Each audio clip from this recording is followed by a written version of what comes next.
Jamen, jeg fik ideen til CBS Attitude for et par år siden, og det er sådan en klassisk iværksætterhistorie. Det hele startede med, at en god bekendt af mig kom med nogle arvestykker, vintage-smykker, kan vi kalde det, og sagde til mig, nu har jeg haft de her smykker liggende hjemme i skuffen i efterhånden en hel del år, og ligesom nåede frem til, at jeg kom aldrig til at gå med dem. Det var nogle halskæder. Og sagde så til mig, nu ved jeg, at du er kreativ. Hvad med, at du prøver at se, om du kunne få et eller andet ud af smykkerne her? Det var ædelsten og meget smukt materiale. Men jeg kunne godt se på smykkerne, på designet af de her halskæder, at det var sådan lidt, kan vi kalde det mormorsmykker, og måske ikke lige sådan helt up-to-date i forhold til, hvad man går med i dag. Men jeg blev meget hurtigt fascineret af de her smukke sten, og tænkte, det er rigtigt, det må man kunne få noget andet ud af. Så jeg tog de her smykker med mig, så satte jeg mig ned en aften og tænkte, hvad gør jeg nu? Og det, der lå lige for, det var at tænke, jeg prøver at lave nogle armbånd ud af det her.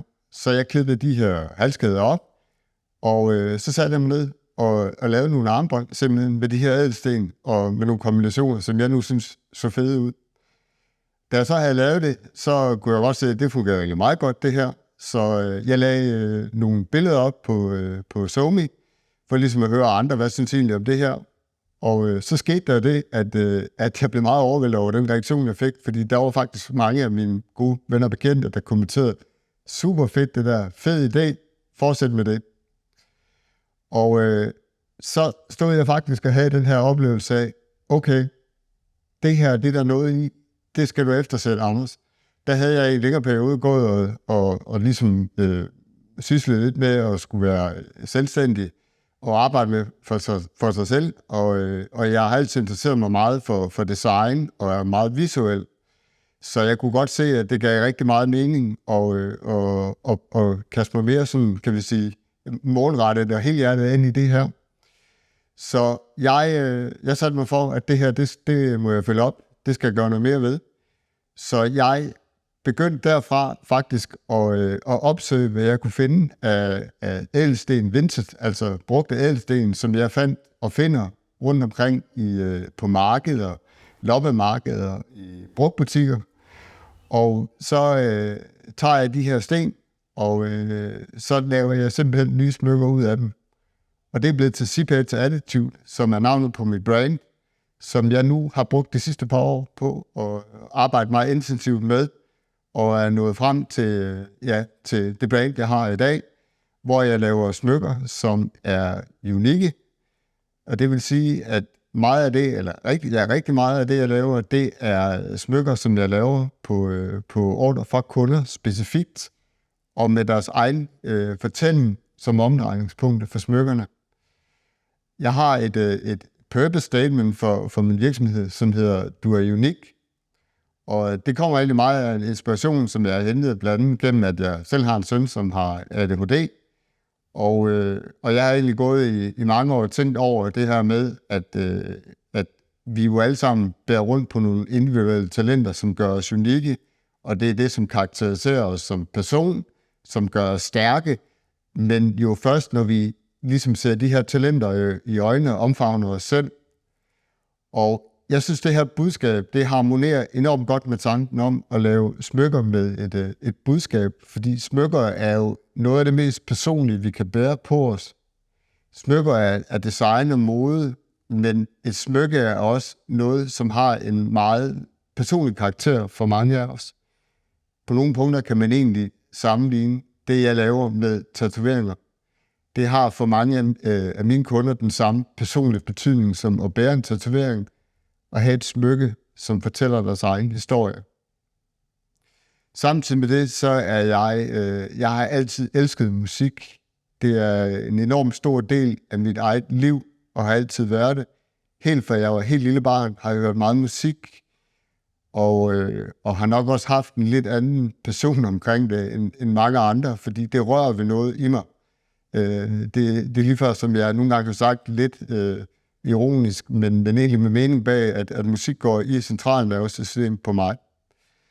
Så på sin vis kan man sige, at smykkerne har også givet mig en måde for at kommunikere.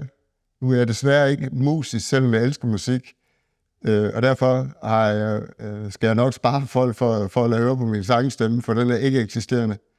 Men smykkerne er blevet min måde at kommunikere på. Og jeg kalder mig faktisk også smykkekomponist i dag.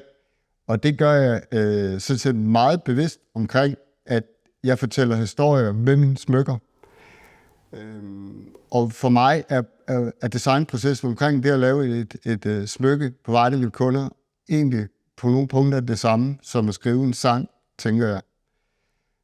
Kunderne kommer typisk til mig og siger, kan du lave et armbånd, som signalerer nogle ting, som har betydning for mig. Det kan være personlige ting, de har været igennem i deres liv. Det kan også være, børnenes fødselsdag, det at få et barn, eller andre store ting, som har haft afgørende betydning for deres liv, og ting mange gange, som motiverer dem. Det ligger jo også meget tæt forbundet med navnet Seabed's Attitude, jeg har valgt for min virksomhed. Seabed er forkortelsen for Copenhagen. Det kommer af, at jeg har boet en stor del af mit liv på Sjælland, tæt på København. Attitude er jo en attitude, og attitude er en måde at udtrykke sig på. Derfor Seabed's Attitude, og det ligger jo meget klart i det navn, at det er smykker, som er mere end bare smykker. Det er smykker med mening. Jeg har et tagline for Seabed's Attitude, og det er Jewelry Expressing You. Det er faktisk et tagline, som jeg er utrolig glad og stolt over i dag, for jeg synes, de 3 ord meget, meget skarpt og præcist fortæller nøjagtigt, hvad det er, jeg vil med Seabed's Attitude. Det er selvfølgelig i høj grad og først og fremmest at lave et fedt smykkedesign, så folk kan lide at gå med mine smykker. Det er oplagt. Men derudover betyder det enormt meget for mig, at smykkerne har personlig værdi for mine kunder. Og den personlige værdi, den kommer igennem, at det udtrykker noget, som betyder noget for dem personligt. Det er det, jeg gør ved at fortælle min historie med Seabed's Attitude. Og på den måde er jeg blevet en smykkekomponist, for jeg går ud og fortæller historier og fortællinger på vegne af mine kunder. Og det er hele omdrejningspunktet for det brand, jeg har skabt. Og baseret på den feedback, jeg får fra mine kunder, så er der virkelig mange, der har taget det her til sig, og ligesom har gjort det til deres eget. Jeg er meget aktiv på sociale medier, og det jeg oplever, det er, at både at få meget feedback omkring, at kunder synes, det er et super fedt og meget unikt koncept, og samtidig så kan jeg jo med glæde konstatere, at mine kunder er enormt begejstrede, og jeg får altid en fantastisk feedback fra kunderne.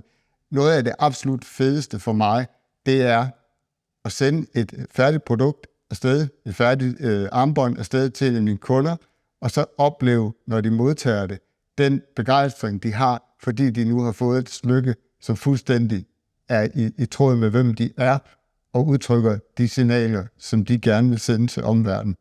Det er simpelthen indbegrebet af Seabed's Attitude.